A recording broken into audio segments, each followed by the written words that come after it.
The chieftain's wife screams as the bone needle pierces her tongue for the third time. Blood pools in the sacred bowl while her husband watches, stone-faced. This isn't torture. This is Tuesday in 9th century Scandinavia. Welcome back to the world where your worst nightmare was someone else's religious duty. We are diving deep into the most disturbing Viking traditions that historians whisper about in academic circles, but never discuss in documentaries. We've covered human sacrifice and berserker rituals in parts 1 and 2, but today we're exploring traditions so twisted they make those look like children's games. We're talking about practices that were so normalized, so woven into the fabric of Viking society, that questioning them wasn't just taboo, it was unthinkable. Picture this: you're living in 850 CE. Your neighbor isn't just the guy who borrows your axe. He's someone who might literally consume parts of your corpse if you die under the wrong circumstances. Your mother-in-law isn't just judgmental about your housekeeping, she's calculating whether your blood is pure enough for next winter's ritual. Before we dive into this psychological horror show, I need to know, are you ready to see Vikings in a way that'll haunt your dreams? Because there's no going back after this. The 3 traditions we're uncovering today were practiced across Scandinavia for centuries. They survived because they worked. They bound communities together through shared trauma and collective guilt. And they reveal a truth about human nature that we'd rather forget. But first, let me set the scene where our first story unfolds. Astrid knows she's about to die. Not today, maybe not tomorrow, but soon. The bone needle in the Velva's weathered hand seals her fate. This is the Tungamal, the blood tongue ritual, and she volunteered for it.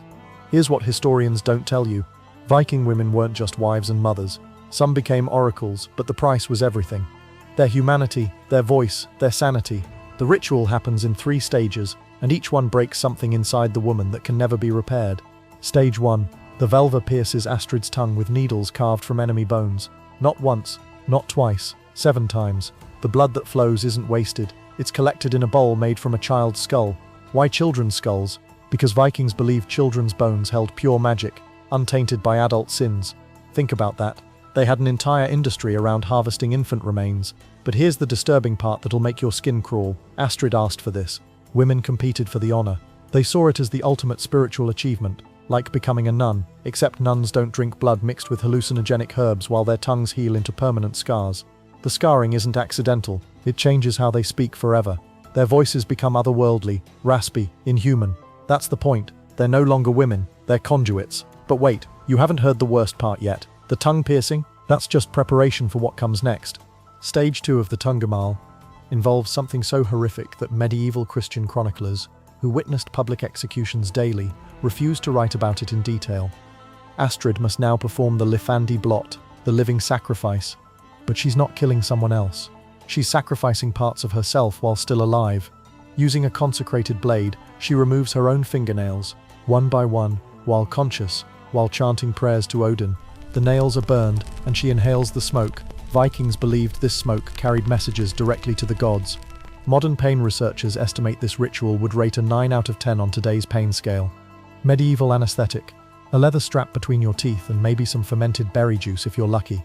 But here's the psychological horror that keeps me awake at night. The community gathers to watch. Children, elderly, everyone. It's entertainment. It's education. It's showing young girls what devotion looks like. Drop a comment right now if you think you could witness this without flinching. Be honest. The woman performing this isn't viewed as a victim. She's achieving the highest honor possible. Her screams aren't cries for help. They're prayers being answered. This is what true belief looks like when it goes unchecked. And yet there's something almost admirable about the commitment. In our world of half-hearted New Year's resolutions and abandoned gym memberships, these women were willing to destroy themselves for their convictions. But the final stage, that's where devotion crosses into madness. Stage 3 happens after Astrid's wounds heal. If they heal, she must now undergo the Hugskipti, the mind-breaking ceremony. This is where the Vikings would make modern cult leaders say that's too far. Astrid is sealed in a burial mound with only a single candle for company. No food, no water. She must stay until the candle burns out, anywhere from 3 to 7 days. But she's not alone down there. They bury her with the severed heads of recently executed criminals. Fresh ones. The smell is, imagine roadkill in July, multiplied by 7, trapped in an underground chamber. The heads aren't decoration, they're conversation partners. Astrid must conduct negotiations with these corpses, speaking for hours in the darkness.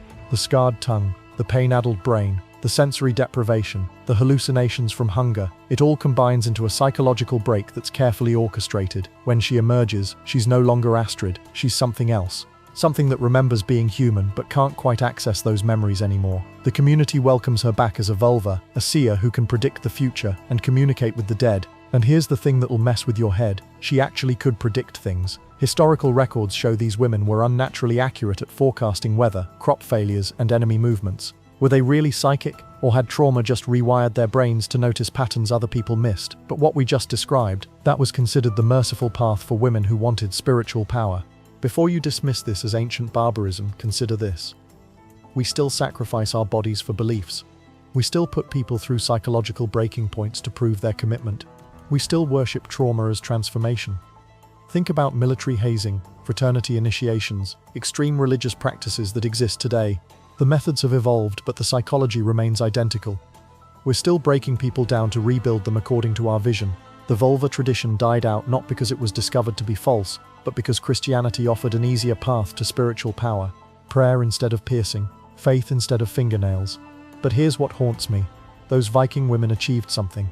They gained real influence, real respect, real power in a brutally patriarchal society.